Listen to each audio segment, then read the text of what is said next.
Mohon perhatian adik-adik, bisa kita mulai ya?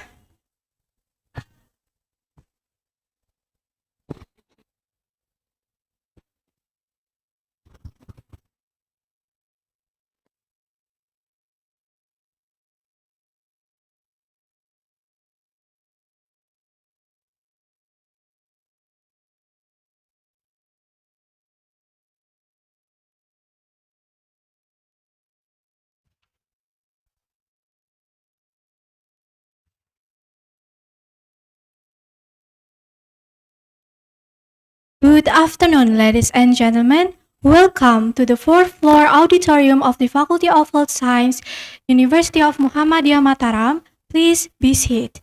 Before we begin, we kindly request your attention for the safety briefing for this venue. To the committee in charge, you may now proceed to the safety briefing.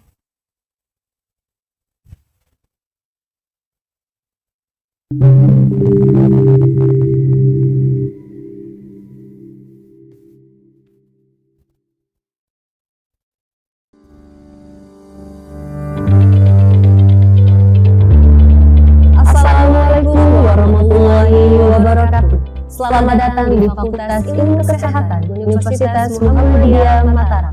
Perkenankan kami menyampaikan safety briefing sebagai standar keselamatan di Fakultas Ilmu Kesehatan Universitas Muhammadiyah Mataram. Bapak dan Ibu yang kami hormati, gedung ini terdiri dari 6 lantai, 1 tangga utama dan 2 tangga darurat yang berada di sebelah kanan dan kiri gedung. Saat ini kita sedang berada di Aula Fakultas Ilmu Kesehatan Universitas Muhammadiyah Mataram. Ruangan ini berada di lantai 4 dengan memiliki 3 akses pintu keluar dan masuk sekaligus merupakan jalur evakuasi. Ruangan ini dilengkapi dengan APAR atau alat pemadam api ringan yang berada di samping kiri pintu pertama serta di setiap lantai yang berada di gedung Fakultas Ilmu Kesehatan Universitas Muhammadiyah Mataram. Apabila terjadi kebakaran dalam ruangan, jangan panik dan segera hentikan aktivitas dan segera keluar dengan berjalan lebih cepat, tidak berlari, lepaskan sepatu hak tinggi, utamakan wanita hamil, lansia, dan anak-anak. Dan jika kita terjebak dalam kepulan asap, upayakan jalan keluar dengan menunduk. Gunakan tangan atau tisu yang dibasahi air untuk menghindari gas beracun. Jika terjadi kebakaran, ambillah APAR. Alat ini dinamakan alat pemadam api ringan. Sebelum digunakan, semua APAR dalam keadaan tersegel dan terkunci. Prosedur penggunaan sebagai berikut. Pertama, buka safety pin dengan cara ditarik. Kedua, lepaskan nozzle atau selang. Arahkan dan semprotkan ke sumber api dengan jarak minimal 2 meter. Jika api belum padam, segera laporkan kepada petugas kami. Selanjutnya, petugas kami akan membantu memadamkan api dan menyampaikan kode merah atau kodrat melalui pengeras suara dengan menyatakan gedung atau ruangan dalam kondisi terjadi kebakaran dan darurat. Apabila terjadi gempa bumi, berlindunglah di bawah meja dengan melindungi kepala dan hindari dekat jendela. Jika gempa sudah mereda, silahkan keluar ruangan dengan hati-hati dan tetap melindungi kepala. Jalur evakuasi dimulai dari akses pintu keluar dari ruangan ini mengikuti jalur evakuasi yang tertempel di dinding. Kemudian menuruni tangga secara hati-hati sampai menuju titik kumpul atau assembly point. Berkumpullah di titik aman atau assembly point yang berada di depan gedung ini. Dan pastikan jumlah anggota yang dievakuasi, serta tidak diperkenankan masuk kembali ke ruangan atau gedung dengan alasan apapun sebelum adanya informasi dari petugas evakuasi bahwa kondisi dinyatakan aman. Tidak diperkenankan menggunakan lift saat keadaan darurat. Semoga Allah Subhanahu wa Ta'ala, Tuhan yang Maha Esa, selalu memberikan keselamatan dan keberkahan kepada kita semua. Serta terima kasih atas perhatiannya. Tetap utamakan kesehatan dan keselamatan. Wassalamualaikum warahmatullahi wabarakatuh.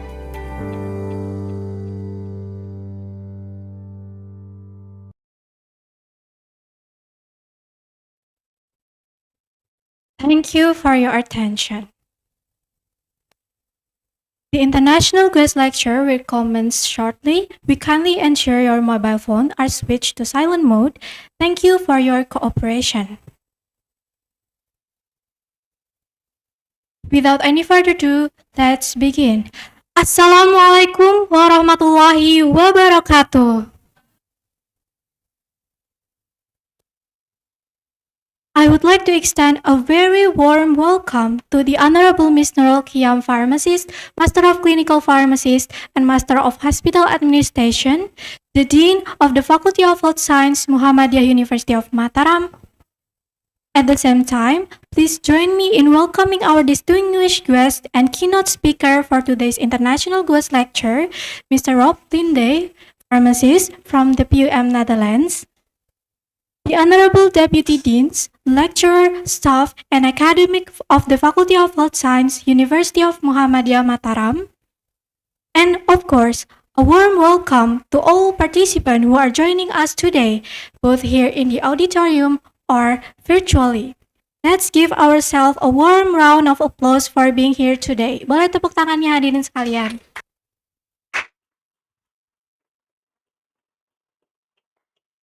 Alhamdulillahirabbil alamin. Let us express our deepest gratitude to Allah Subhanahu wa taala for his abundant grace and guidance which enable us to gather here today in good health for the International Guest Lecture with the theme of Digital Pharmacies. Peace and blessing be upon our beloved Prophet Muhammad sallallahu alaihi wasallam. Good afternoon, ladies and gentlemen. What an exciting opportunity we have today to share knowledge, to connect mind, and to envision the future of healthcare together. It is with great pleasure that I am Hanifa Dipa Fitriani, will serve you as Master of Ceremony for today this remarkable International Guest Lecture. As we begin our event this afternoon, let us open the program by reciting Basmalah together. Bismillahirrahmanirrahim. Now, allow me to present the agenda for today's event. The first agenda is the opening session, which consists of singing of the Indonesian National Anthem, Indonesia Raya, singing of the Muhammadiyah Anthem, Mas Muhammadiyah. The second agenda is the welcome speech and opening remarks by the Dean of the Faculty of Health Science, University of Muhammadiyah Mataram. The third agenda is the Memorandum of Agreement signing ceremony between the Faculty of Health Science, Muhammadiyah University of Mataram. The fourth agenda is the highlight of today's program, the International Guest Lecture that will be presented by Mr. Rob Linde, Pharmacist from the PUM Netherlands. The fifth agenda is the discussion session, and the last agenda is the closing of this event. Now, we proceed to the first agenda. We will sing the Indonesian National Anthem, Indonesia Raya, followed by the Muhammadiyah Anthem, Mars Muhammadiyah, that will be guided by one of our students. We kindly invite Miss Dwi to please welcome and come forward.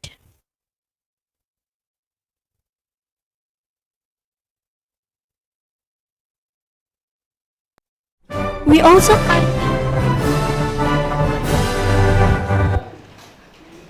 kindly invite all attendees to please rise. Hadirin dimohon berdiri.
Please be seated again. Hadirin dipersilahkan untuk duduk kembali.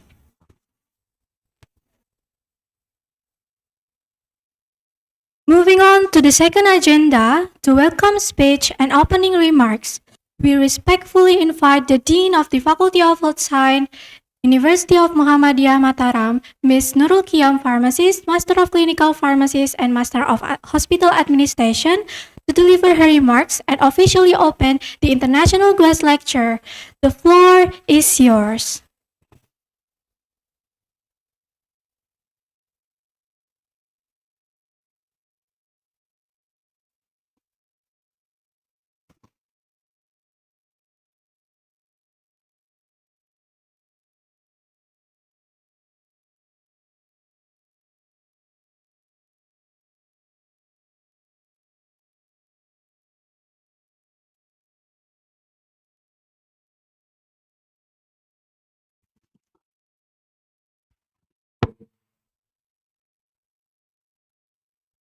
Bismillahirrahmanirrahim.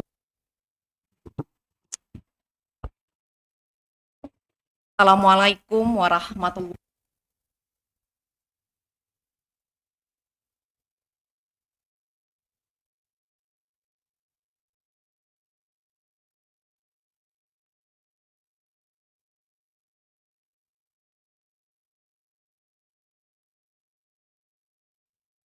wabarakatuh.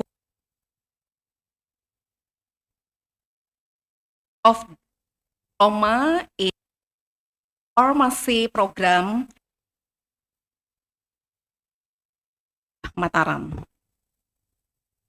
Respected lecture of the Pharmacy Department offered participants of this case.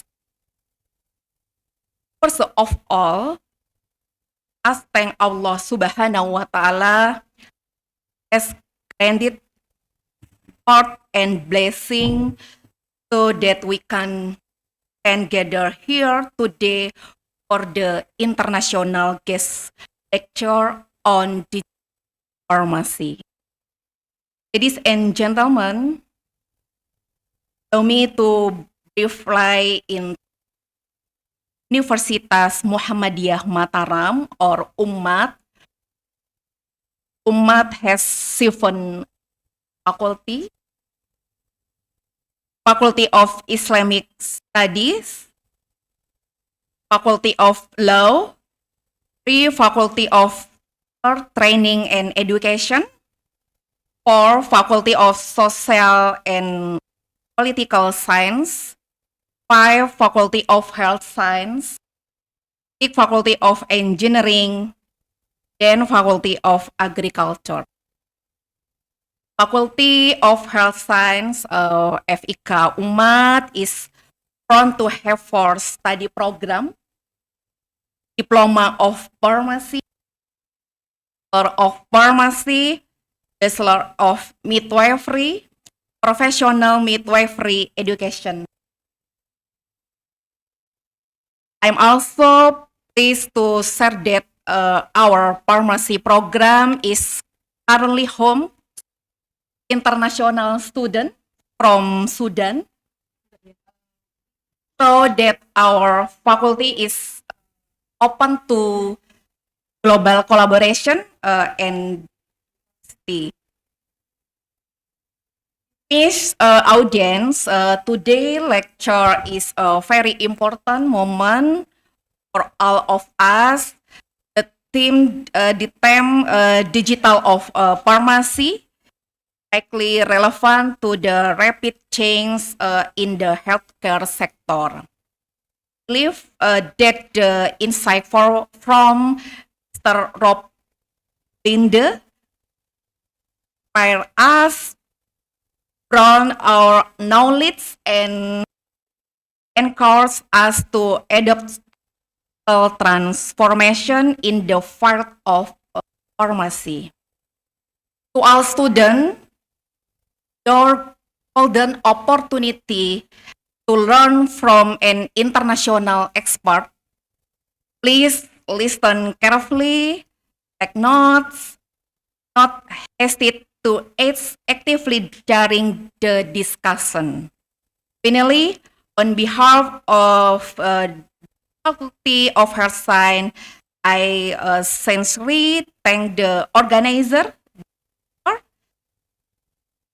especially our speaker, Linda, for sharing this time and knowledge today. With Bismillahirrahmanirrahim, I officially open the International Guest Lecture on Digital Pharmacy. Thank you. Good afternoon. Wassalamualaikum warahmatullahi.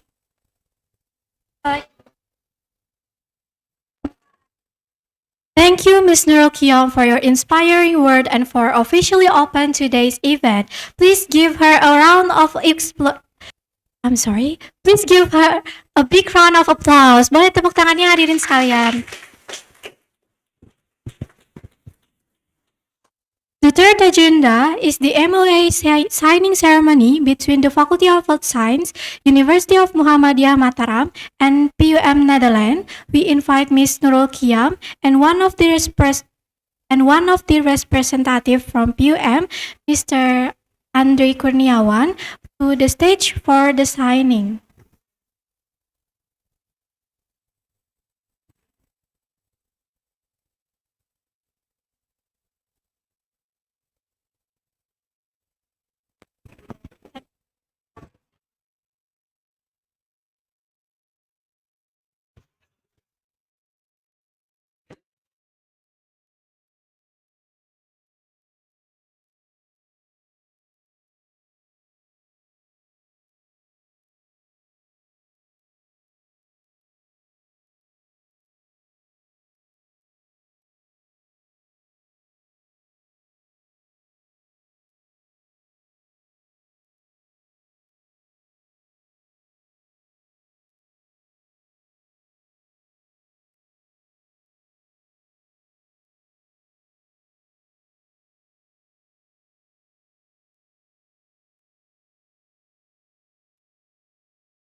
This collaboration marks an important milestone for both institutions. Let's celebrate this partnership with a resounding round of applause. Boleh tepuk tangannya hadirin sekalian?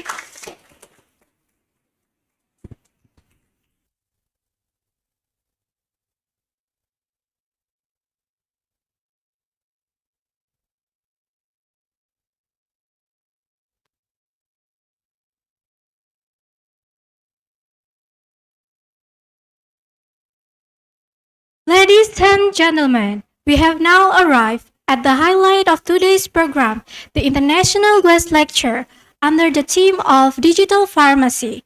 It is our great honor to welcome our distinguished keynote speaker, Mr. Rob Linde, pharmacist from the PUM Netherlands. Mr. Linde is a highly accomplished pharmacist and senior program manager in a primary healthcare, renowned for his visionary work.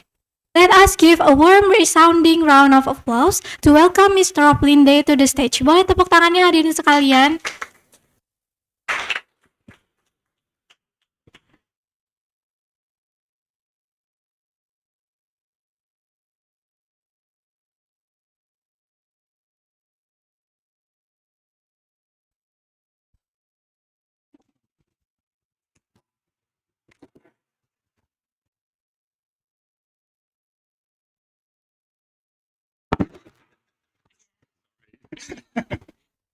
For all attendees, before we begin our today's program, before we begin our lecture, we kindly inform that we need to take a picture together with our distinguished guest.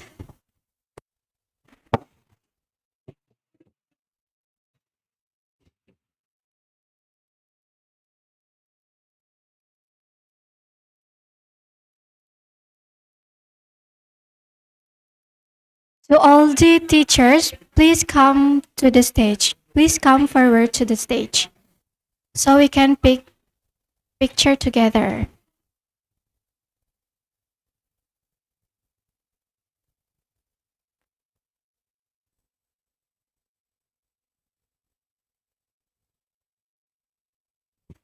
I will help to count from 1, 2, 3.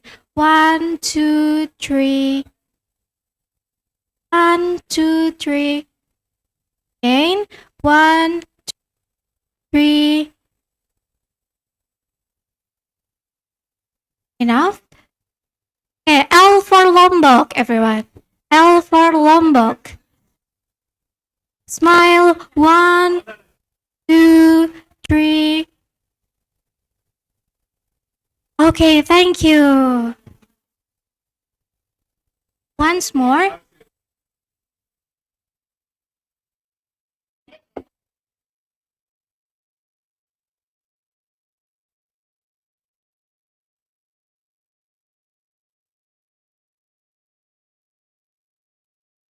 For all student, please rise from your seat.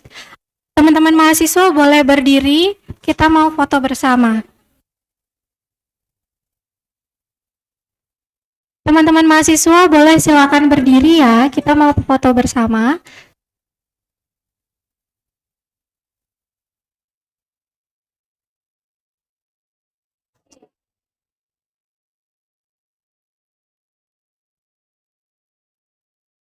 One, two, three.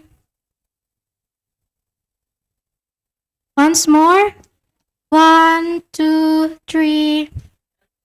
L for Lombok, everyone. L for Lombok. 1, 2, 3. Thank you, everyone. Silakan duduk kembali.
I'm sorry, sir. Before we begin our lecture, let me invite our guide for today's lecture.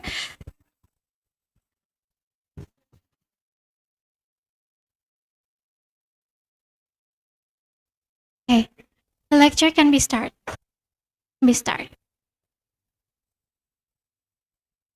Okay, I'm Rob Linde.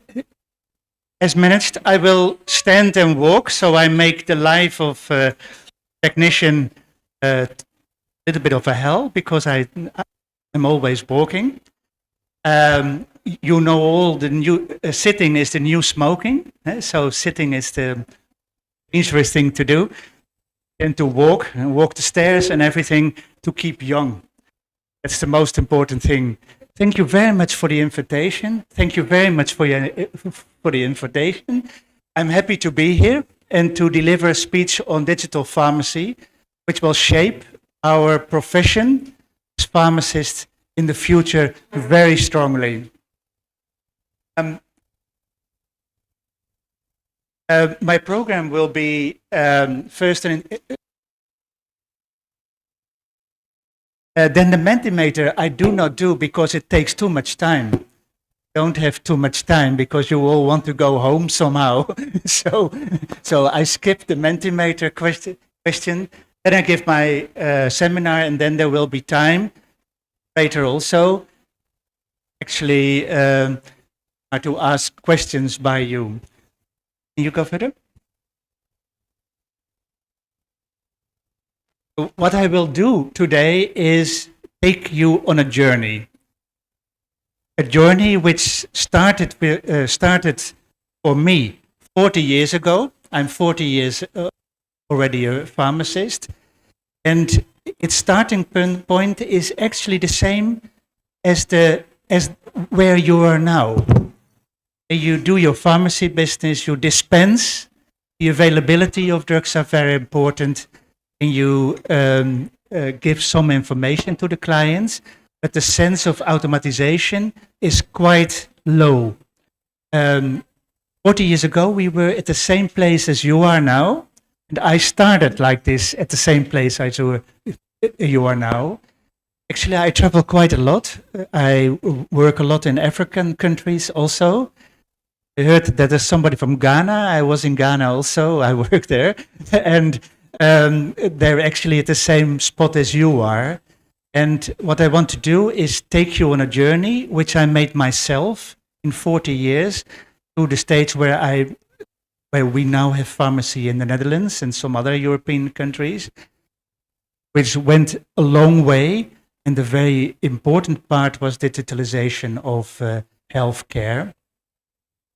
I'm a general pharmacist and an outpatient pharmacist. So I worked about nearly 40 years. I'm retired now, actually. I'm 68 years old. And I spend my life now sharing my knowledge and my experience with whoever wants to hear.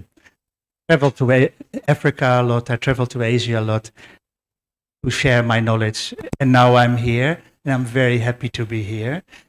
I spent my time in Almere.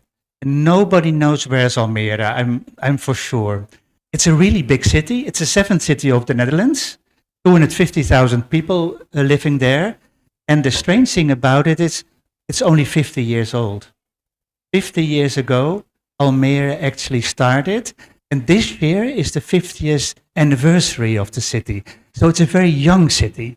It's nearly as long as my work as a pharmacist.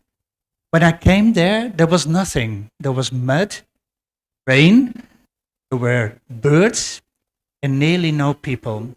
What was really nice about my being there, I wanted to be there, was that there was nothing. So we could actually make a health system, primary health care and secondary health care, from scratch. There was nobody there. So we could actually think of something and do it. We did not have the problem of everybody being there and have to change people. We could just start with nothing and build. So I'm an expert not only in pharmacy, but also in cooperation from pharmacy with general practitioners, with home nurses, with physiotherapists. We all worked in health centers. And I'm actually a leading pharmacist. I've been in this aspect to build this system together with general practitioners and home nurses. Next to this, because I was an outpatient pharmacist, I was staff member of a hospital of Almere. We've got one hospital there. And because there was nothing, I could just think of something and do it. When I thought it would be better for pharmacy to, I just did it. So I'm known in Holland as being an innovator. Like for instance, started the process of central filling. Every pharmacy here and also in Holland, they got prescriptions and they filled them themselves. They ordered the drugs, they filled them out themselves, they gave it to the patient. In Holland, about 80% of the refills with chronic illnesses are actually produced in one pharmacy or the 21 pharmacies we have. So we concentrated the production of refill prescriptions, which is of course hugely efficient because it was all automated. So that's central filling. Now it's mainstream in Holland. The other thing what is mainstream in Holland, when you are ill, when you have cancer or when you need injections or infusions, you had to go, and here you have to go to the hospital. There they can do this. I brought this to the homes of the patients. So with home nurses and general practitioners, we can actually treat people with infusions, with injections, with anti-cancer therapy at home. So they don't have to go to the hospital. Home is always the best place when you're ill. Home is the best place to be. So it's much more curing than a depressing hospital. Next to this, and this is touching this topic also, I was in an advisory board of one of the bigger software producers in Holland for general practitioners and for pharmacists. About 60% of all systems came from, I was in the advisory board, and so I could put forward my ideas about digitalization, and they actually provided in this, and this is also now in Holland mainstream. What I'm going to talk about, I know there's a lot of traditional medicine also in Indonesia, which is very good because normal Western medicine and traditional medicine can go very well together and they complement each other. This lecture only goes about Western medicine because I'm a Western boy. So this is why my studies are like this. I've got no conflicts of interest, so I'm not going to sell you something. I'm not going to do anything with you. Just trying to inspire you to become a pharmacist in a new surrounding in the near future. I'm always working as a volunteer. I'm, like you say, gratis. I just do it for fun and to share my knowledge and my experience. So I travel the world just sharing, and this is giving me a lot of happy feelings, I can say. I've been twice in Indonesia. I've been in Indonesia in 1978 when I was 20 years old, still had black hair. I've traveled through Bali, through Java and Sumatra, and I came back in 2019 to travel through Java and Sulawesi together with my son, who speaks Bahasa. So I should have taken my son, but he's not here and he's a historian and not a pharmacist, so I left him at home. Next slide, please. When you want to change from one position to another position, you always have to know very clearly why you do something. Very often we are so busy with managing systems that we actually forget why we do things, where we want to go with our profession, where we want to be as a pharmacist in our profession, what we would like to share with our patients, give to our patients. And that's not, it's treatment, of course, because you treat many illnesses with medicines, but for all that our patient can use the medicines we dispense, use them safely, that they don't harm them actually. Because we know medicines harm also. And they bring a lot of, we do the right thing, we think we do the right thing, but many people get all kinds of troubles because of medicine. And they even can die because of medicine. So what we want to do, what our actual goal is, and everything is designed around this, we want medication safety. And actually, we want the right medicine to the right person in the right dosage with the right usage, the proper usage. This is what we want as a pharmacist, because otherwise, well, why are we pharmacists? So this is what we want. So of course, the whole society is very busy with digitalization. I see everywhere, I see smartphones. Mostly we are grown together with our smartphone. Now we wake up with our smartphone, we go to bed with our smartphone. So everywhere there's digitalization. And of course, pharmacy cannot be left behind with this, because it can bring us a lot of good. Why do we actually want to digitalize? Because there's so many, when you look at treatment, medical treatment, about 80-90%, it's pharmacy. It's all medicines we try to keep people with. So the most used treatment, medicines. And there are a lot. When you would throw it on a heap, what we use in a day, you would get a very big mountain, what we use. And we use it daily. So it's a very important part of our healthcare system. Medicines, they don't work when we dispense. We do our job, we dispense drugs now, but of course they only work when a patient takes them properly. When they don't take them, or they don't know how to take them, or they take pauses, or they do so now and then we don't treat people. And it's really hard for patients, especially when there are more medicines around, for one patient to actually follow their scheme properly. That's our responsibility also, not actually the putting into the mouth of the medicine, but giving all the information to the patient that he could actually do it properly. We call this pharmaceutical care when the patient is also involved. And pharmaceutical care is the whole of the system. So the dispensing part and the information part, the coaching part, and actually the bringing up to speed from the patient to take his medicine in the right way. All processes we do in a pharmacy so much are subordinate. So they are very important, but they are not the goal what we do. Like logistics. It's very, very important, of course, because we want to dispense medicine, but they're not the goal of being a pharmacist. Patient records, know your patients.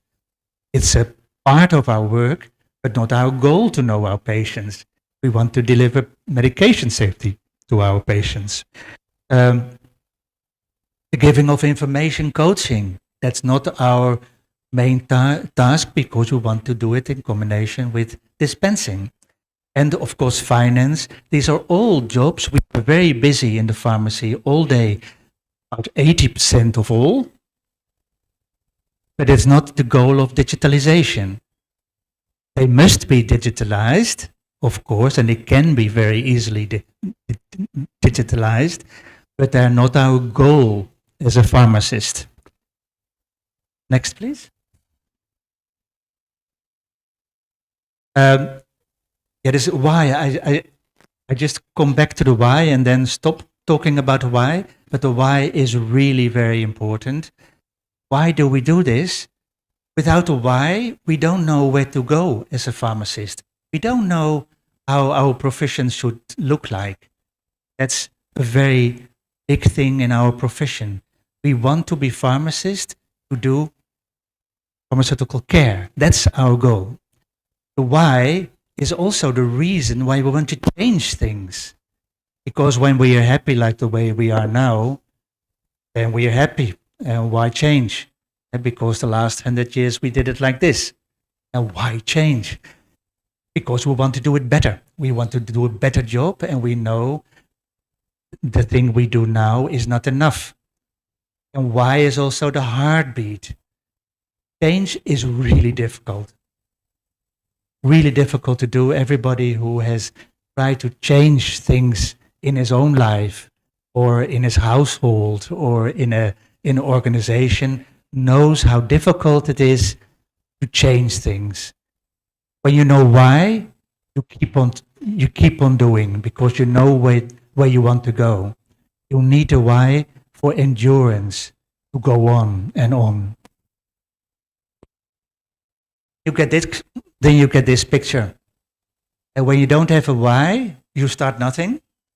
When you have a why, leaving on a path to better pharmacy.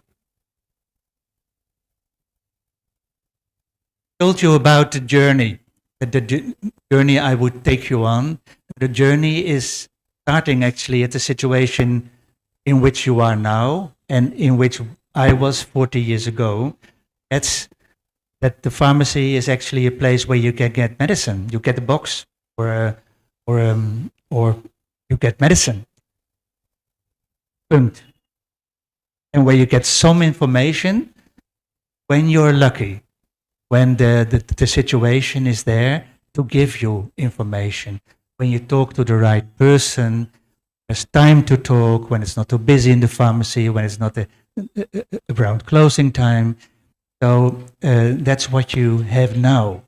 And you do your best with giving information and with having this medicine on stock and to dispense them. But that's all what you can do now. Then, in the journey, the patient record came. The patient record is something which when you don't have it, cannot digitalize anything. When you don't make the step towards to know your patients and get in your software system a patient record, then you don't know anything. You stay at the place where you are now.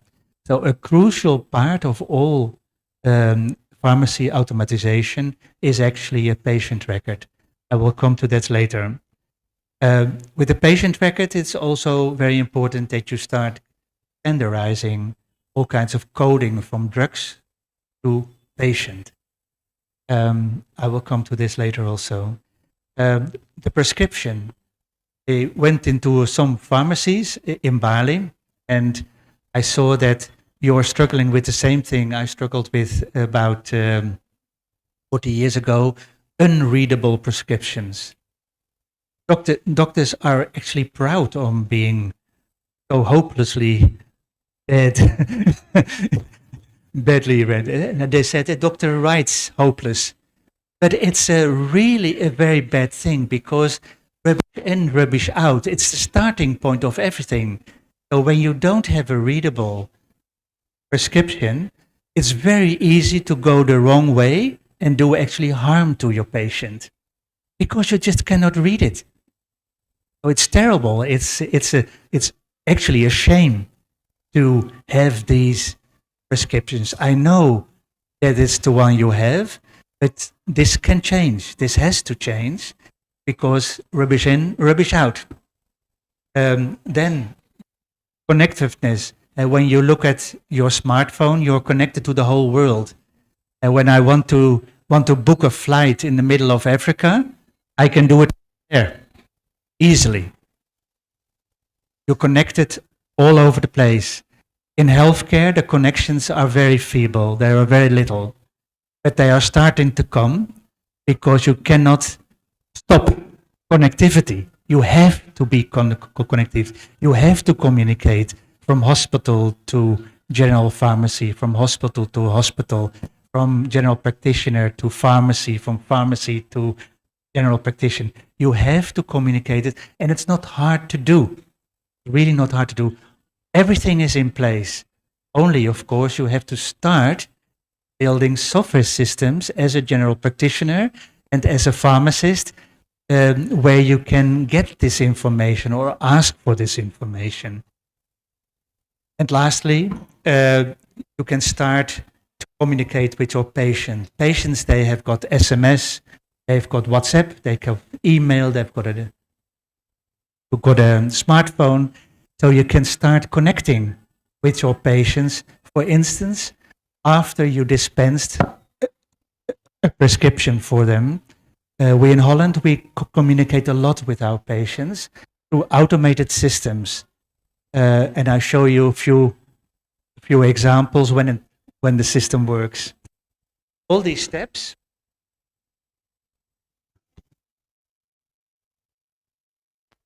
you have a medication record. When you're now in your pharmacy, you get a prescription and then think, who is this patient? what are the other illnesses he has? What are the other drugs, the medicines he uses? You don't know. And very often, the patient himself or herself, she doesn't know either. So you should have this information. When you look at the patient record, you want to have the dispensed medicines that they got already because of interactions. And you know, you're all pharmacists, I heard, so you know what interactions are. Drugs doing opposite things with each other. They cannot get along. So you have to know this, because then you're dispensing a drug which is not optimal in this question. Or you have to decide to do it anyway, but then you have to warn the patient. So you need to know when an interaction is there, the patient uses. When you have chronic illnesses and you should take 1 tablet a day, patient does about 30 tablets in 3 months, you know there's no treatment. Sometimes he takes one. That's no treatment. You can actually coach him in this. When he uses sleeping medication too often or other medication too often, you want to coach this patient not to do it because he gets addicted or gets other problems with it. And of course, each elderly people, young people, they need another dose. Not always elderly people, but children always needs another dose. And they need to be dosed grams, because otherwise they have a problem. Small children are not small adults. Very important to know. Gender, woman, man, contraindication, what other illnesses they have, allergies, hypersensitivities, lab values when you get them, the liver function or the renal function or the kalium or something. These things you want to know about your patient. We know them about our patients. We have all this from every pharmacy, from every lab. We have this information, so we know our patients. This is not yet here, but it will come here also, because the examples are there. You can actually look without a prescription. How does it go with this patient? When I look to all the medicines and all the diagnoses, is he treated properly? Or is he over-treated or under-treated? The guidelines to do things. Since after a heart attack. Next, please. Down here, my frustration. This is the e-prescription. In Holland, we are not allowed anymore to take in any handwritten prescription. Or they are printed, or they are electronically sent, but we cannot dispense on a handwritten prescription. Not allowed. It's forbidden by law because it brings in so many mistakes. Of course, this prescription of all starts the whole process in the pharmacy. When you make a mistake there, it goes wrong afterwards.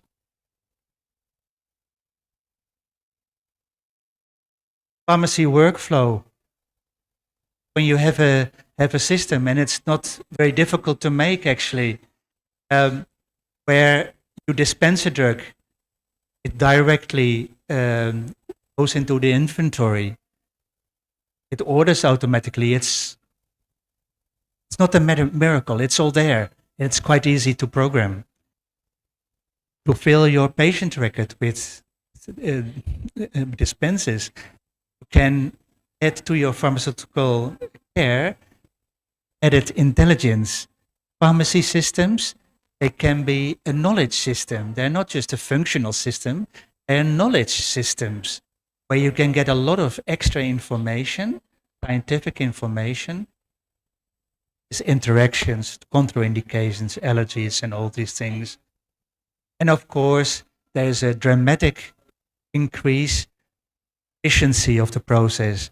When I look what you are doing now, all these manual steps, and all these time-consuming things, these should go to counseling with the patient or counseling with your doctor, not going into getting a box. You're doing the wrong things when you have an inefficient process. So digitalization can hugely help you to actually get in a very efficient an overview. I also talked about this. I talk a lot with prescribers, with general practitioners and medical specialists about things which are not right for this patient. I actually phone them or go to them, whatever the situation. I say, well, don't do this because this is bad for your patient. You always have to bring a proposal, then you propose a new one. Never give somebody a problem and don't do a proposal, because then you're being an annoyance, because you give them a problem and now what do I have to do? What I do is I go there and said, well, this is not right. You should do something else, and this you should do X and X. In all my 40 years, they never said, Rob, we don't do it. They always followed my advice, because they know also that pharmacists are really pharmacists. They're not pharmacists. And you learn to be a pharmacist. They learn to have their diagnosis and the guidelines, but they don't know about medicine, not really, very superficial, and we know all about medicine. We are the specialist on medicine. Always in these 40 years, they always said, thank you, Rob, please do. So that's great. And the other thing is that you can, of course, give your patient extra information. When you look to communication, we give back the drug dispensed in our pharmacy to the general practitioner. Not only his prescription, but also the prescription of the medical specialist, other people for this patient. So not only we know our patient, but also a doctor knows his patient, or another pharmacy knows his. And for instance, here also I think 80% of the prescriptions will be refills, and they are not new medications, but will be within chronic disease, will be a refill, goes on for years and years and years.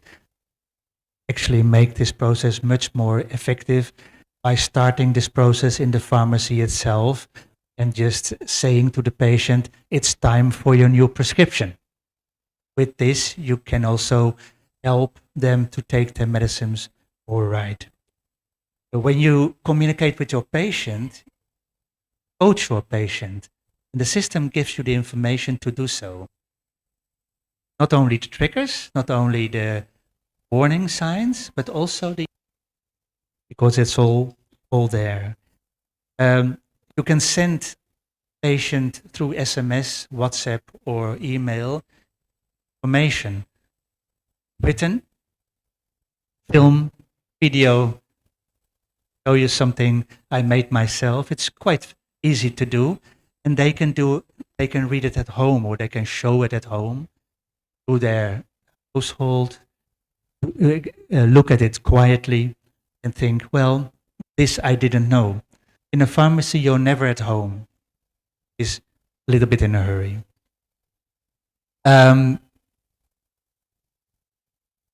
Then here everybody goes to the pharmacy with his prescription and gets his prescription, or can get it later, I think.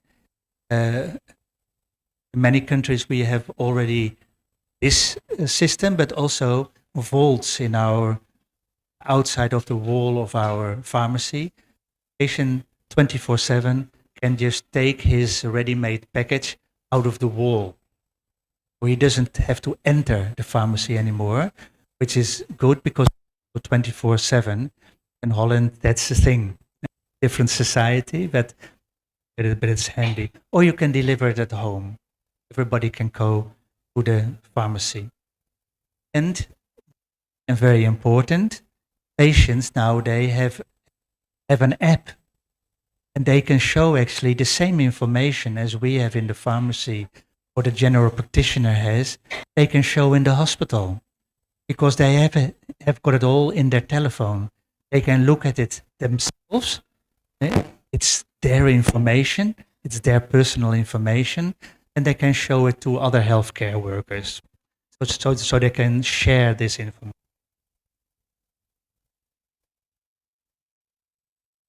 The most important thing is the communication with laboratories. A lot of prescribers, they asked the lab to check things like kalium, sodium, functioning of the renal function, liver function. We can actually get this information now in Holland. Things you can just read. Another thing is, like I said, with digital information, digital information is never there on spot. Digital information you can share quite easily. And for instance, in Holland, this process of central filling to produce refills on one spot, automated, it's very easy when you have a digitalized system. I made a robot. I made a pharmacy, an outpatient pharmacy. It was a really very big one with 50,000 individual patients each year. And the whole backside of my pharmacy was one big robot. So the robot was the inventory. He put everything in the robot himself and he took it out. And when the pharmacist or the assistant needed that box, they translated the prescription into a digital line, which went into the whole process, and the robot just gave it out with label, and they could just talk to the patient without doing all kinds of logistical things. You could also, because when you are in a pharmacy, you have a lot of drugs that you dispense nearly every day. Experience brings knowledge. But there are also, I think, medicines which you seldom give out. You don't know too much. You know somewhere in your head what it is, but you cannot actually coach the patient in the right way.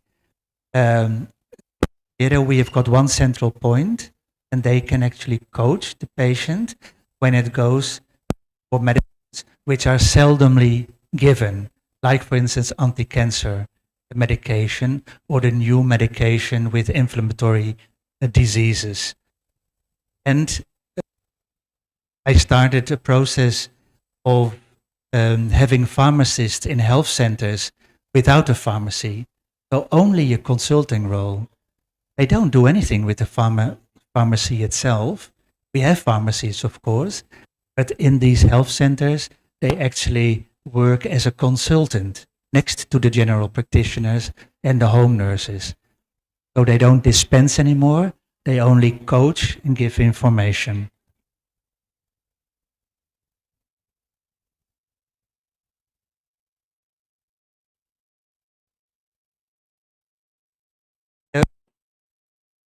Everything what I've talked about, it's already there. So when I talked to you about maybe it's a far from your bed story, but everything is there. In a lot of countries where I come, these things are already there. So it's not a very difficult thing anymore. The examples are there, the technique is there, so everything is there. It just have to be implemented slowly into the system of, for instance, or from Ghana or from other places. But everything I told you is there. These things, they're in development and they're also piloted. For instance, I will have a short film also, a hologram, which is actually a chatbot, but then in the shape of a person. I could be a hologram. and I could be in Holland and talking to you like this, and you would see actually like this, more or less. And so a hologram is not really a human, but looks like a human, and they can answer 60% of all questions said. They can just answer, especially in the combination with artificial intelligence. 60, maybe soon 70%, they can just answer these questions. They don't need a human to do this because these are relatively easy questions. Patients put forward relatively easy questions. So the hologram can just do this, and when needed, you can change into a person who is actually a live person, a real person who can do the other 30% or 40%. I have a small, so I hope it will work. Now, AI, the world is full of AI. It's everywhere. It's also in the pharmacy. And I would like to stress that AI is a supporting system. It brings a lot of possibilities, a lot of possibilities. I use it a lot also, but I use it only to support me as a professional. AI doesn't decide anything. I decide what to do on information I gather myself and I get from AI. This is very important because AI doesn't have responsibility. You cannot say, I went wrong, it's AI. No, you made a mistake as a professional, as a pharmacist. So it's really important to know this. Further, I'm not going to tell about it because there will be, you cannot keep up with the way it develops. Then after this is not on the slide, you can actually do DNA testing. And we all know that the metabolism of drugs are mainly in the liver. The liver have got enzymes, the CYP enzymes, and they are governed by DNA. You can have slow working types, fast working types, normal working types, and this has a direct effect on the drug, a good effect or a bad effect. You should know. So with DNA typing, you can actually tell how certain drugs will act in a body. In the past, we very often said, why doesn't it work when it was a precursor? Why is this drug not effective? It's strange. It was a precursor. Or what happened to this patient because he reacted so badly on it? We did not know. It's all in the CYP. And the CYP you can foresee. Speech to text. My first computer came when I was 28. So I type with 2 fingers. I think most of you will type with 10 fingers and very quickly. So I use a lot of speech to text. When I have a consultation or a meeting or whatever, somebody is listening into this conversation, an AI application. And when the conversation is ended, he will make a summary to the action points and put it in my pharmacy system. So you don't have to type anymore. And when you don't have to type anymore, you can just look at your patient. Because typing took away for medical specialists and general practitioners a lot of their attention for the patient. They were typing and they were talking while they were typing.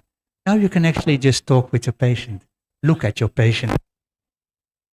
Next thing, drone transport.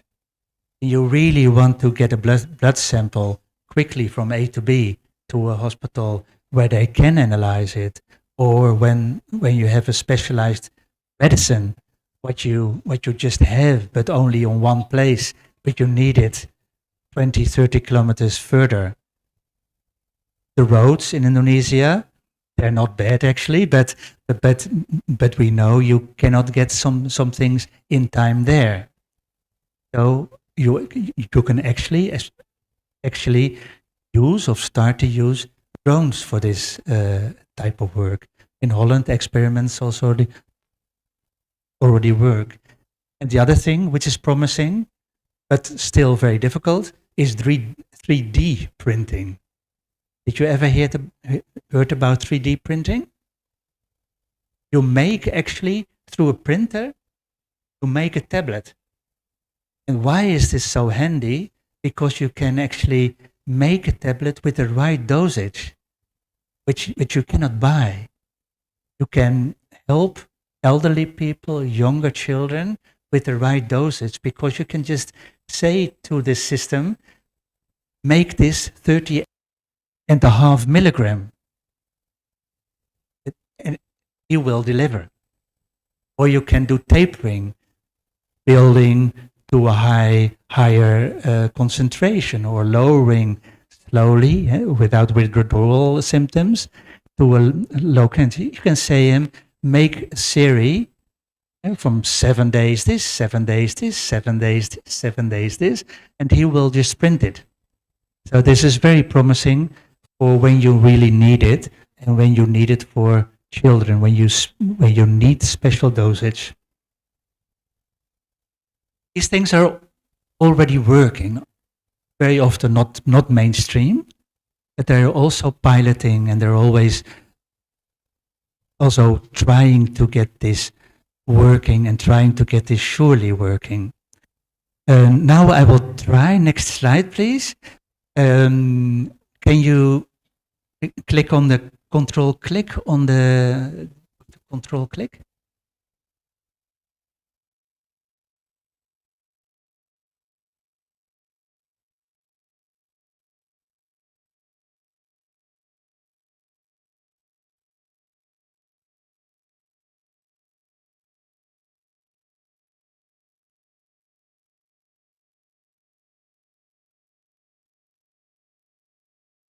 I don't think it's I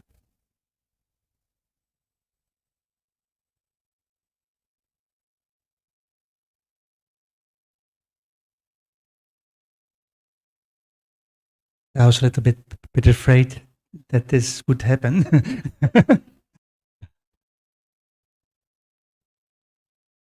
A small pause. I will try to get it quickly on my own computer.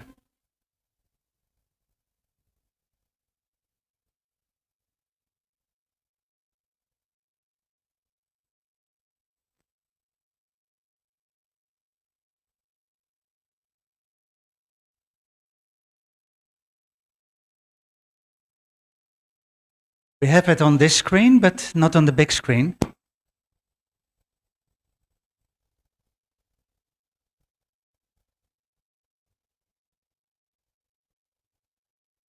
Ah, where it is. Can you start to...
This is a little film I made. I'm an older person, so I'm not very things. I made this in 25 minutes. other language than I speak. I just made it in my study. And this is something you can, by SMS, WhatsApp, or email, you can just send your clients. To inform clients medicine. Make whatever you want. And the system use the person who is speaking, use the language, and then he just generate. So you can bring, after the patient visited your pharmacy, send this to him by SMS or through WhatsApp or email, and you give extra information to your. It's easily done. 25 minutes from a person who is a little bit older, so not very handy in automatization. You can just do it.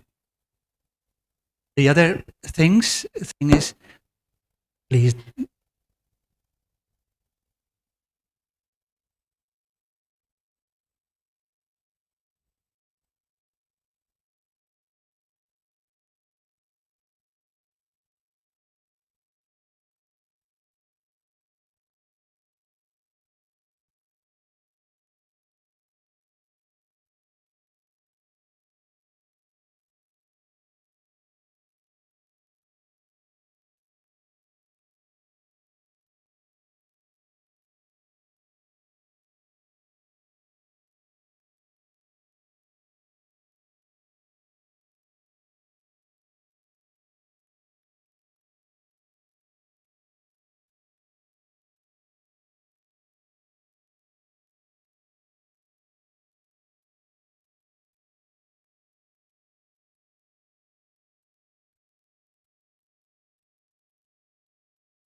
Okay, this was the avatar. This was the hologram, and you see how lively they nowadays are.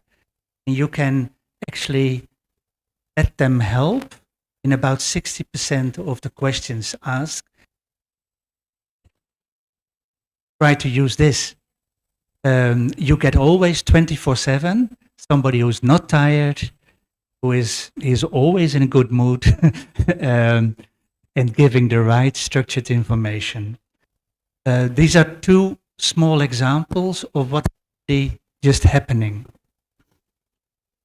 Digitalization, what I saw is I didn't see only in Indonesia, I saw it also in the African countries where I've been. And that's that there are nearly no patient records. Sometimes hospitals, they have a patient record, but they only have their patient record for themselves, for the doctor. Sometimes the pharmacist can have a look at it, but mostly it's for the doctor itself, and they don't share it with anybody. It's just there in the system. So that will help the hospital, but it will not help the pharmacist to put safety first. But the pharmacies are very based, that they look at the product and they don't look at the patient because they have got no patient record. So how can you look at the patient? Because you don't have time to ask at the counter every question you want to ask, because because there's no time, and very often the patient doesn't know exactly what is happening because the doctors don't share too much information with somebody. There's only written prescriptions. I told you a lot about this. When there is contact with the prescriber, it's very often about stock. I don't have this. Can you prescribe something else? Because I cannot get it. So the availability of the drug. There are many time-consuming administrative operations, and there's really a very low degree of computerization, and mainly it's about money. It's about paying in the pharmacy, and it's about in here, but many other countries. Again, 40 years ago, in my country also. And of course, what is really difficult, that there is a lot of competition. When I look into an Indonesian street, I can see within one glance, I see 3, 4 pharmacies sometimes, and they fight each other to the bone, and cooperation, therefore, is quite difficult, because when you compete with each other, you're not really likely to help. Next, please. Still the first steps you need to take, and you don't need to take it as an individual because you cannot, but your associations of students, the associations of pharmacists, they can actually be quite influential. Sometimes insurers also will help to getting new software, which will be enabling pharmacists to be more efficient and to center around the patient by having a patient record. In Holland, it worked like this. It's not difficult to program, very easy to program. AI can program it nowadays, so it's not really difficult. All these things, I show you small pictures, can be easily connected. So one flow, and you can deal with everything. I will just show you, which is difficult by competing, giving the right service and taking care about your patient. You can try to keep patients into your own pharmacy, so they choose your pharmacy and they don't think, oh, whatever pharmacy, everything is okay there when I go there, but you have to convince patients that they can be better off in one pharmacy. And because of mindset, with your general practitioners and sometimes your home nurses, start very subjects, for instance, about AMR, use this little film to actually just start to just show yourself, just start, experience yourself with these things, and you will find how inspiring this, with your surrounding, get to know each other and start to work together, because general practitioners, medical specialists, they really don't know everything, and they really want to cooperate when you give them the right cooperation.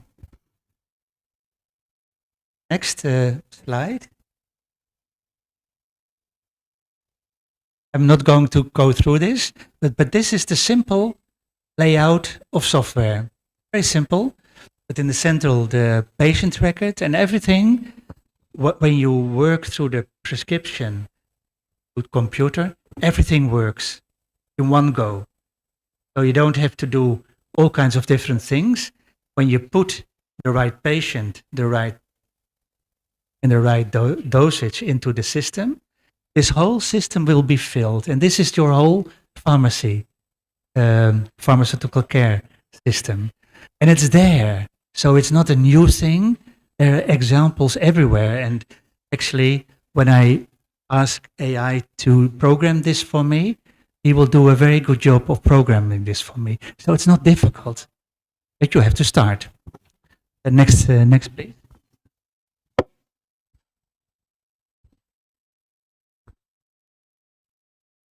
This is how you feel, I think, you're standing in front of a wall.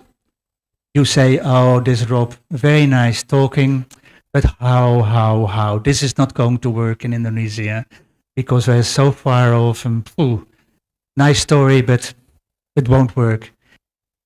It can work, but you need to take another perspective because with small steps you can go there. Really small step. The why is above it, and the diamond is the why. Patient safety. And when you change perspective, you see suddenly small steps, and these small steps you can make alone with your of students or and you do this, my next slide please, by the PDCA. I think you all know this technique. Plan, do, act, check. Do you know this technique? I don't get much response, so I don't think you know this. But this is actually this is actually for very small steps. It's the way to work. And you set a small goal. You plan. You set a small goal. You just start doing it, and you evaluate it, adapt it, and go further. And when you do these small steps, you will see that they will be actually implemented. Go to the next step, and you can go to the next step. But you make something which is very, very big, and you think, well, this is impossible for us. You break down in small steps, and you make it doable.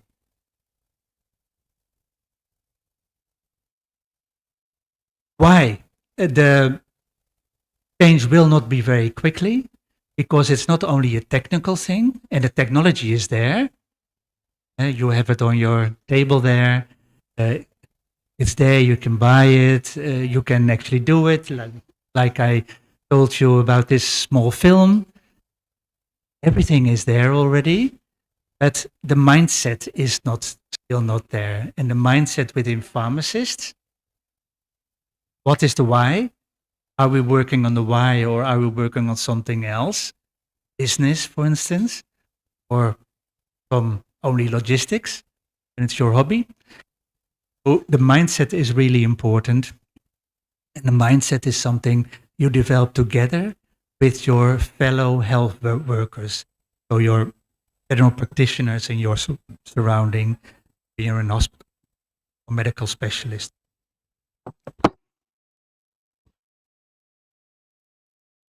For a pharmacist, we are used to being very shy, and we work in our pharmacy, and we don't promote ourselves. We are too shy for this. A doctor has never a problem with being a partner in a talk. A pharmacist, yes.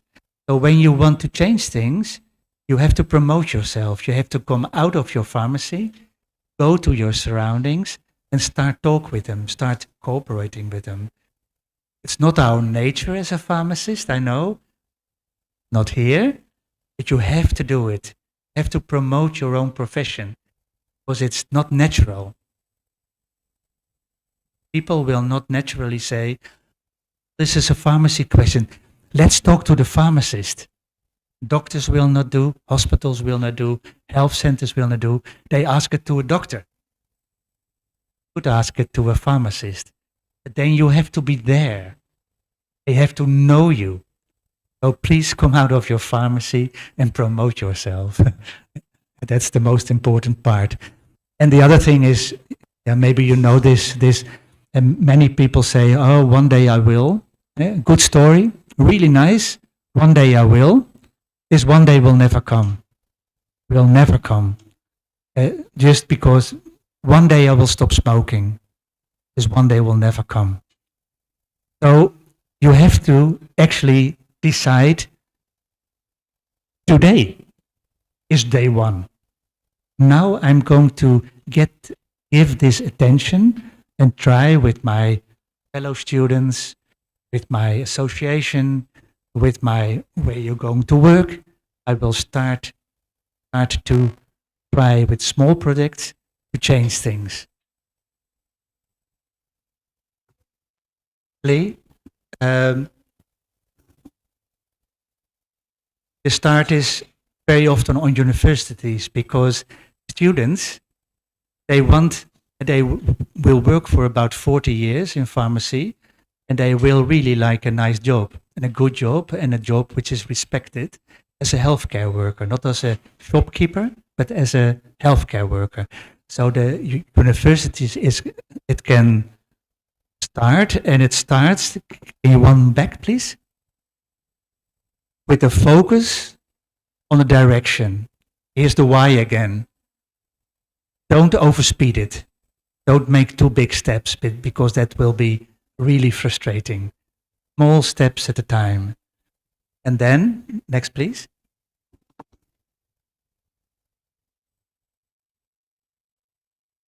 And then I think we did 40 years to be here where we are. I think we can do it within 15, 20 years. So in your lifetime, be at the same spot as we are now, and maybe even further, because the journey has not ended. The technology develops, mindset develops, and so there's a lot of opportunity for pharmacists. And actually, you are the future. Eh? You as a pharmacy student, you are the future. I'm not the future. I can only support you, because my time in pharmacy was there. Students, young pharmacists who are going to be a pharmacist, they are the future. I'm not. I can only support. That's what I'm trying to do here.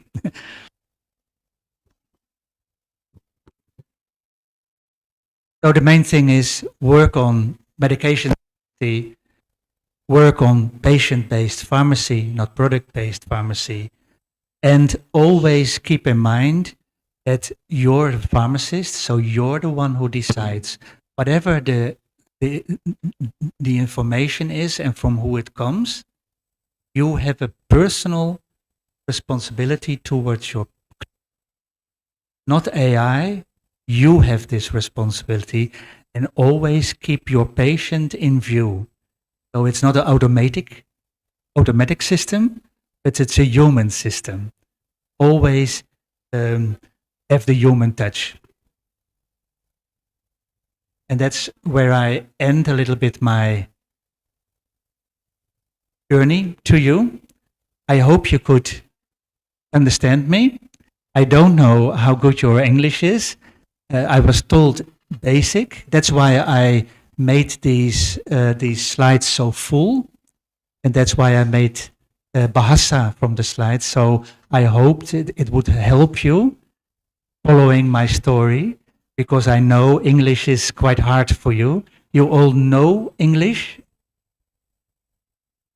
It is very difficult to speak and to listen because you don't have the opportunity. But I hope this story has been a little bit inspiring, not frustrating. And please think that also in Indonesia, but also in other countries where I go, the development is there, the techniques are there. You as a student are really ambitious. You are well trained. You know what you want. You want medication safety. You want the patient involved. All these things you want. Please go for it. Thank you.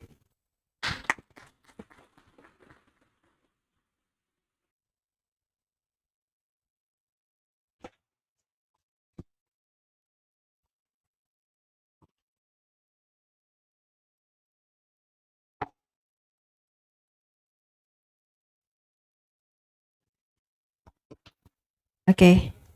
Thank you very much, Mr. Rob Linde, for the insightful and inspiring presentation. Now we will move to the discussion and Q&A session. To our audience, you are welcome to ask questions directly by raising your hand. Please, kalau ada yang mau bertanya, boleh angkat tangan. Boleh pakai bahasa Indonesia, nanti kami bantu translatekan ke Mr. Rob Linde. Ya, boleh maju ke depan.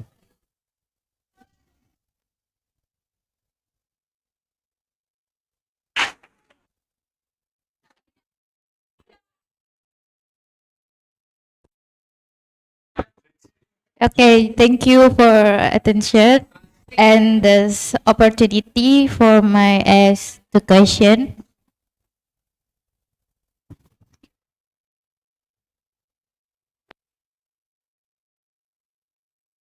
I want to ask how address the challenges when some pharmacy staff or patient are not yet familiar or have difficult using increasingly advanced digital technology in pharmacy and healthcare services.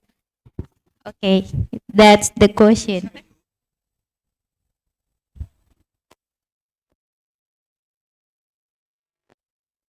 How to address the challenges when some pharmacy staff or patient are not yet familiar with or have difficulties using increasingly advanced digital technology in pharmacies and healthcare services. Yeah, you should. That's one of the things why change is so difficult, because we can say as pharmacists, we are well trained, we are highly educated, and we can say actually, yeah, we can start doing this, but our staff is a different question. So we should train not only our staff on pharmaceutical issues, but we should slowly also learn them to deal with technological issues. Do you understand? So it's not enough to train our staff only on pharmaceutical questions, but also train our staff to use technological things. But as we know, in Indonesian, we in other area is not have internet connection and not know to using the technology for pharmaceutical care in other area like Papua and other in West Indonesia. Okay. Yeah, that's that I can understand that there are now problems with internet in some of the regions, but these problems will be just like in Indonesia, they will be over in a few years because everywhere internet will have been introduced. So when I look at my past, internet was only by cable. Now it comes out of the wall like water.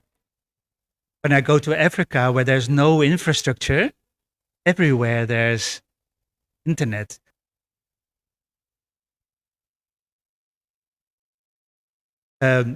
Things like internet and all these other techniques slowly will be present.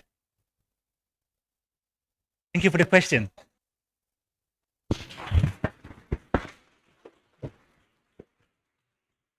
Oke adik-adik, mungkin ada lagi yang mau bertanya, boleh pakai bahasa Indonesia, nanti akan dibantu translatekan.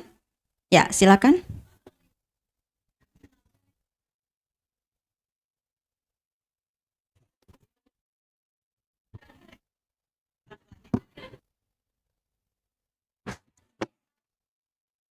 Okay, let me introduce myself. My name is Putri Raisha, and I want to ask about your experience. You mentioned that patients are very crucial in pharmacy. The patients is very crucial in pharmacy. So I want to know that you can share to us what is your patient that's very important that have changed a patient's life and overcoming challenges in pharmacy. Your patients. What you can say that when you look at numbers in Holland, when you look at the patients, only 3 out of 10 patients use their medicines a little bit the way they used to be. So the adherence, you call it adherence, is very low. Patients just do something, except when the pharmacy or the pharmacy assistant, try to coach them. Then you go to 6 out of 10, 7 out of 10. You will not go to 10 out of 10, but you actually have to talk. And that's why I built one of my pharmacy with a robot in back, and every personnel, 9 counters, they were constantly talking with people. Their job was talking, coaching, giving information, because that's crucial for the right treatment. Because the right treatment is only the right treatment when the tablet or the ointment or whatever is properly used.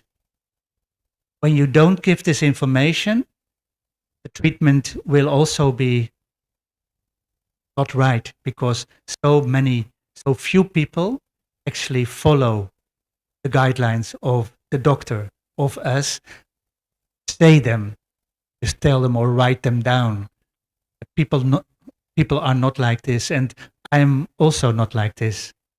So I think I don't take any medicine. I'm happily very very healthy. But when I have to take a course of 7 days, for instance, antibiotic, in about 3 to 4 days, when the problems are over, I really have to think very hard. Today I have to take them. I have to take them. So it's not easy to take medicines, especially not when you're after a heart attack, suddenly have to take 3, 4, 5 medicines. Really complicated for patients. So we have to help them. Okay, thank you. Yeah, well, welcome. Adik-adik ada lagi yang mau bertanya? Silahkan. Boleh pakai bahasa Indonesia, nanti dibantu. Ya, silakan.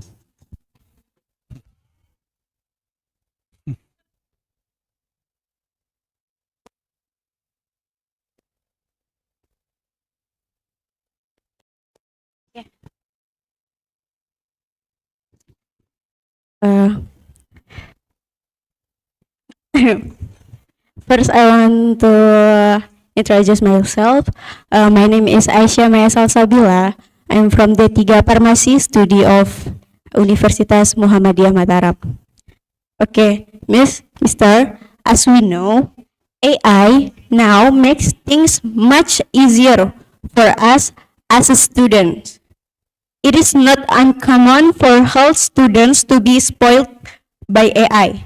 Do you think this can reduce the intellectual quality of a student, especially as healthy worker? Thank you. It's a very good question, and I think as a student working with AI, I don't think it's clever, because you don't learn.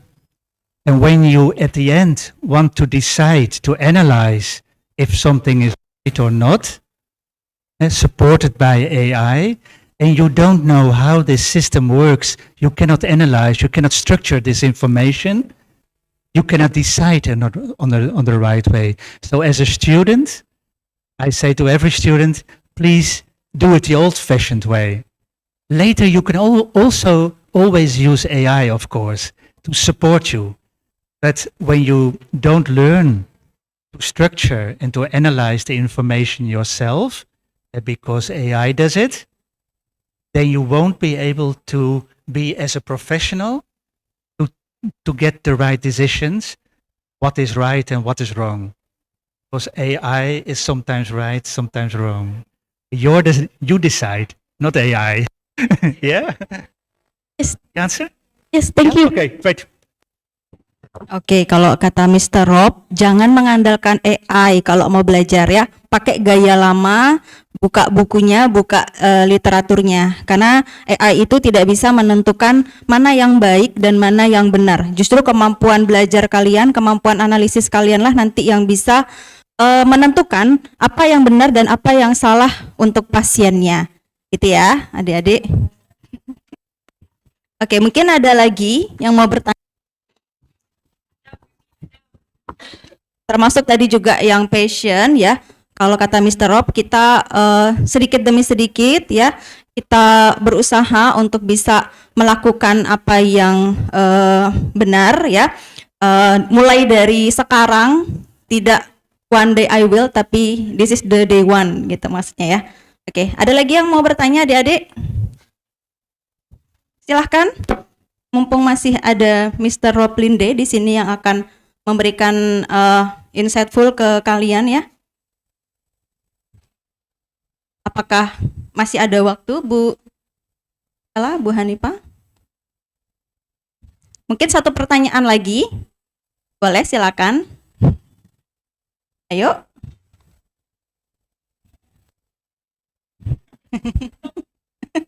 Mungkin, oke. Thank you very much for listening to me.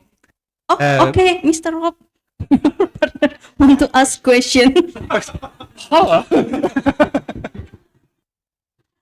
Yes, Henry. Okay, Rob, you mentioned a little bit about the digitalization pharmacy in Netherlands, right? Yeah. So I just wondering because we are not really into in digital in pharmacy here, perhaps, but I just wonder if a patient get a written prescription from the doctor from the hospital A, and then if the patient want to go to hospital B, is it possible for the hospital B get the to see the prescription given by the doctor from hospital A in Netherlands? Yes, it's possible because the data are not from the hospital, the data are not from the pharmacist, data are not from the general practitioner, but the data is actually the propriety of the patient itself, a person. So this prescription is nobody's propriety. It's the propriety of the patient. So when he says, I want to go there, he's going there. In the Netherlands. When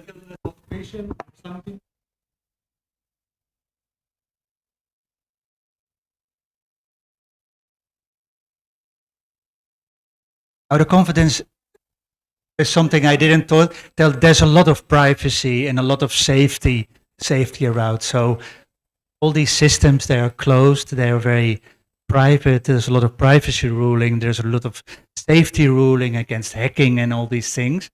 That's a very good question. But when a patient himself opens this possibility, and he is the proprietor of the information, he can actually tell the hospital, please give this information to the other one. Also electronically, it goes also electronically, but the patient is in charge. So he decides who is going to deal with his information. In the meantime, there's a lot of privacy things going around. And it's really, it's a constant threat to be hacked and everything. Really a big thing around these systems. I only talked about the system itself, but around it, there's a lot of legislation, of course, of privacy, because healthcare is privacy. Answer? Excuse me, Mr. Rob, Yeah. can I ask you something? Yeah, of course. Do you think telepharmacy will replace some traditional roles of pharmacists, or will they complement each other? The first question is, what is Telepharmacy telepharmacy is, in your eyes? Telepharmacy is part of telemedicine that pharmacists give education to patient by digital, maybe something like maybe Zoom or Google Meet or WhatsApp. Yeah. In Holland, it's not so far, but there's no difference anymore between physical contact and Teams or Zoom contact or whatever. The video call, the information, the back and forward writing of information within a secure surrounding, a consultation by just chatting or video conferencing. This is replacing all the old things, and it doesn't replace, because very often patients really like to be watching to a doctor, and they really feel much more safe when there's a person on the other side, this also could be there. But a lot of simple questions can also be simply answered. Saying, well, you have got your physic meeting. Please come to the health center. Or sometimes when they cannot come, the doctor goes to their house or the pharmacy goes to their house, seldom. But on the other hand, nowadays, it's very easy to get into contact through digital means. There's no difference anymore, only when it's really, well, you won't go to telephone to have a video call about saying that somebody is going to die within 3 months. You go there. And so these are really serious things. But for a lot of other things, you can just easily talk through Zoom, through chats, or whatever you want. Thank you, Mr. Rob. Okay. I think it's enough, Mr. Rob. So I would like to thank you very much for being here and listening to me. I hope I could inspire you. It was a long afternoon, I know, and then listening to me, so it's heavy. But I think you were a wonderful, very disciplined group of students. Thank you very much.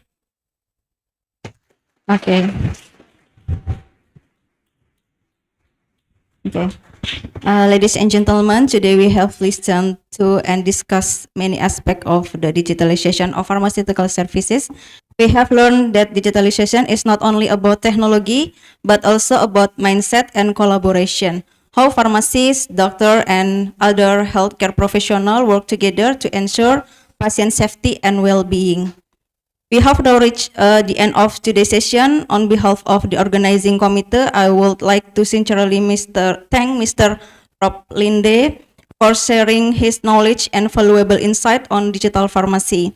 We also thank all participants for your active engagement and thoughtful question.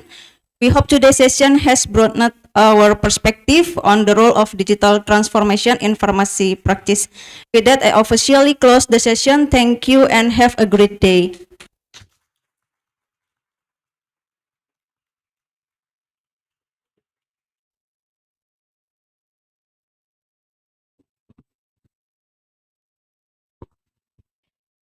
Distinguished guests, ladies and gentlemen, we have now reached the end of today's International Guest Lecture on Digital Pharmacy. Thank you to our moderator, Ms. Cynthia Rahmawati, and also our distinguished speaker, Mr. Rob Linde, and to all participants for an engaging and insightful discussion. Let's give them both a heartfelt round of applause. Boleh tepuk tangannya lagi, dengan sekalian. We trust that the knowledge shared today on digital pharmacy will be great benefit to our academic community and the healthcare sector. On behalf of the Faculty of Health Science, University of Muhammadiyah Mataram, we sincerely thanks again to our distinguished speaker, Mr. Rob Linde from PUM Netherlands, for sharing his invaluable insight, and also for the representative from PUM Netherlands, Mr. Andy, for coming today. Our heartfelt appreciation also goes to the dean, lecturers, staff, students, and all participants, both on-site and online, for your presence and active participation. May the knowledge gained today inspire innovation and collaboration in the field of pharmacy and healthcare. Ladies and gentlemen, this concludes our program for today. As the Master of Ceremony, and sincerely apologize for any words or action they may have been inappropriate or caused discomfort during the event. Thank you very much for your kind attention and cooperation. Let us close this event by expressing our gratitude to Allah Subhanahu wa Ta'ala by reciting Alhamdulillah together. Alhamdulillahirabbil alamin. Wassalamualaikum warahmatullahi wabarakatuh.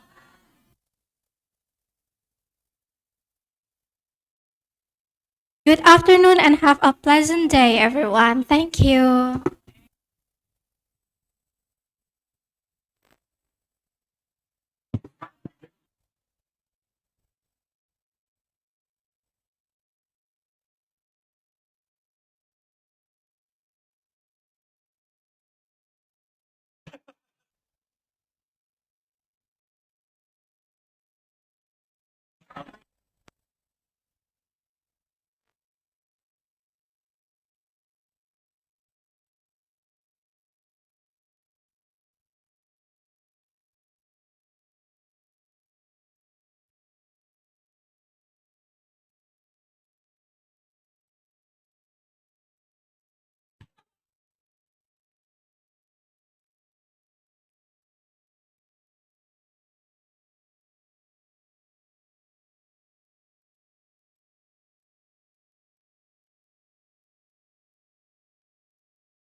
Oke, karena acaranya sudah selesai, mungkin bisa meninggalkan ruangan ya untuk melanjutkan kegiatan berikutnya jika memang ada perkuliahan. Terima kasih.